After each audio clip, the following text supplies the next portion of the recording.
Well, that's what the Canucks needed. They needed a goaltender to steal a game for them, and this is something we've been hoping for the whole season.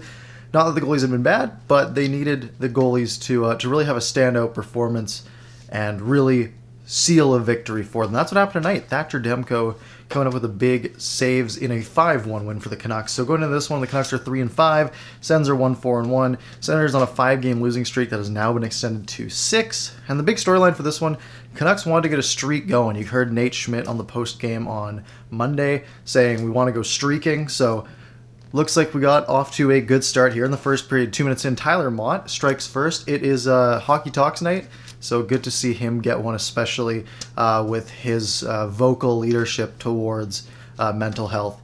Tyler Myers came on the rush. His shot got stopped by Högberg, and the puck just kind of sat in the crease.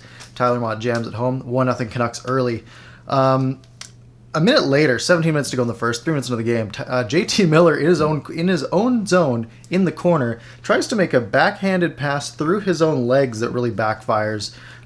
It goes right in front to Colin White. They get sort of 3 chances at it, and this was Demko's first big stops of the night. Makes all 3 saves. A minute or so later, Norris gets called on the hook on Bo Horvat. It was a pretty weak call. There's a couple of weak calls against the Senators tonight, I think, but it happens. And power play 1 played the entire thing. Great 2 minutes. They couldn't score, but it was fine. Quick note at this point, the shots are 6-6 after this power play. Canucks wouldn't get another shot for about 10 minutes. Virtan took a holding penalty. That started sort of the spiral of the Sens attack. Demko had a great save on Dadonov, who was sort of alone in the slot on the right-hand side. But a little bit later, on the power play, there's sort of a scramble in front. 5 whacks at it for the Senators. Josh Norris jams it home to make it 1-1. And that one sort of started with a failed Tyler Myers clearance, which has happened a couple times this year, but someone's got to get that puck out of the slot at some point. Later on, JT Miller takes a hooking penalty. That got killed. At 3:51, I took a note that Quinn Hughes got a shot on net from the point, their first in over 10 minutes. That was 15 or 16 straight shots for the Senators on that stretch. So not what you want to see, but Demko is really holding up well. Roussel took a bad penalty late in the first, high stick. Another scramble in front that looked just like the Norris goal, but they failed to score on that one. Shots at the end of the first period, 24-7 for Ottawa. And this is why, it's 1-1, and the Canucks scored 5 goals. And people say, well, I mean, Demko is great, but the Canucks scored 5 goals, so even if he let in a couple, it wouldn't really matter. But if the shots are 24-7 and it's, say, 3-1 after the first, it's harder for the Canucks to come out in the second and really put on a good show. And that's what the Canucks did. A minute into the second period, the Lotto line finally gets on the board. Sort of a 3-on-1 in a play where you think Petey should shoot the puck. He has an open look on the rush, and he drops it to Hughes instead. And there were some people on Twitter saying, oh, clearly he doesn't have his confidence yet. But when you're playing with Quinn Hughes and JT Miller, who are so offensively gifted, Petey might be thinking in his head, look, I can take a high percentage shot here, maybe a 20% chance this goes in on a normal shot. Or I can drop it to Hughes, who has an open lane to Miller, and make the goalie move east-west. A little more risky, but also higher reward potentially. So that works out great. Canucks are up 2-1. 6 minutes later, JT Miller gets his second of the night, second of the season. Jamie Benn, sort of a slap pass for the tip, which Miller tips on net. Bad rebound from Högberg, right in front to Miller again, and he buries that upstairs. Högberg's rebound control wasn't great, and just like Matt Murray's on Monday night, so something to keep your eye on there for tomorrow. Chabot takes another weak slashing penalty on Jay Beagle. Nothing going on that power play. 4:33 to go in the second period. Pettersson drives wide on Chabot, who sort of bear hugs him. He gets beat, really, and then he goes in, sort of bear hugs him, takes a penalty there. And then on the ensuing power play, late in the power play with about 10 seconds to go, Pettersson has a chance in front, just rips it past Högberg. It might have gone off Goody. I didn't really see a good replay of it, so maybe Goody got on the board, just in the wrong side. Shots in that period. Remember, I mentioned shots were 24-6 Ottawa, or 24-7 in the first period for Ottawa. I think they got changed to 23-7. Either way, Canucks outshoot the Sens 20-6 in the second period. So a great answer. Canucks are up 4-1 going into the third. Not a lot happened in the third period. About 5 minutes into the third, They're sort of in a 2-on-1. Ottawa's coming in on Demko. Shot is stopped. Rebound comes right out to the second guy on the rush, which is Drake Batherson.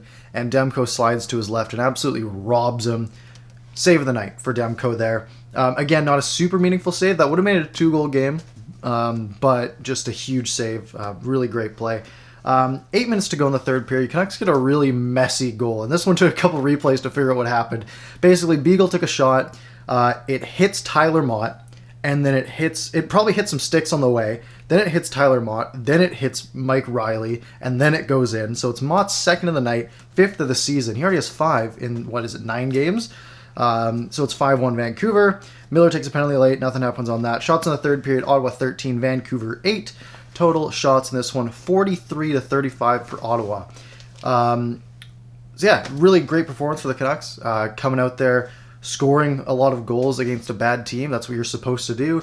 Go out and win. Pluses and minuses for this one. Minuses we'll start with. We'll start with the bad news because, you know, it was a good Canucks win. Let's hit at some negatives here. I only have 2 really. Still allowing too many shots. Coming into this game, the Canucks were allowing about 36 shots per game, and they allowed 43 tonight.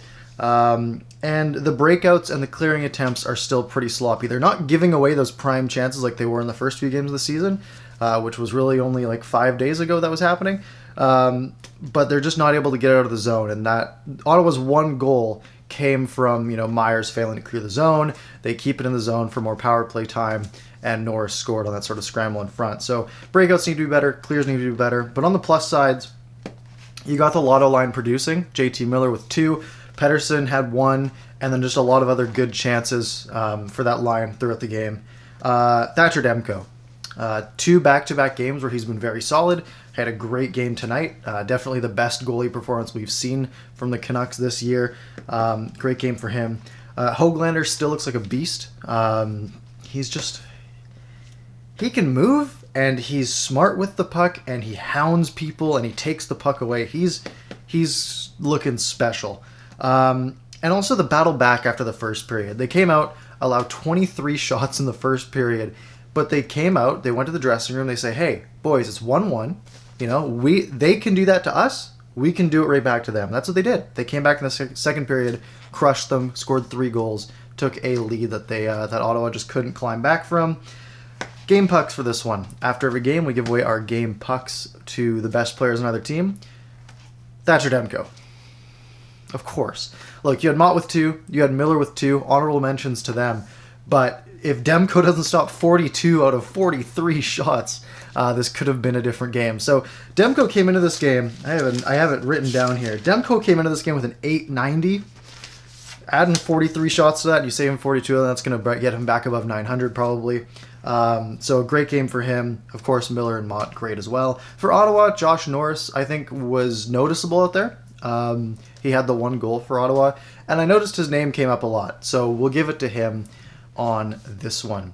That's all I have for our post-game recap. Canucks up 2 games over the Sens here. Canucks are 4-5, 1 game below 500. If they can come out, complete the sweep against Ottawa tomorrow night, 7 p.m., then we're back at 500.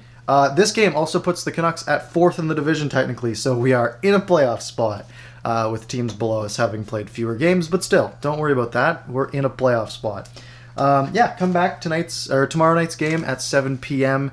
Again against the Senators. We got post-game recaps after all of these.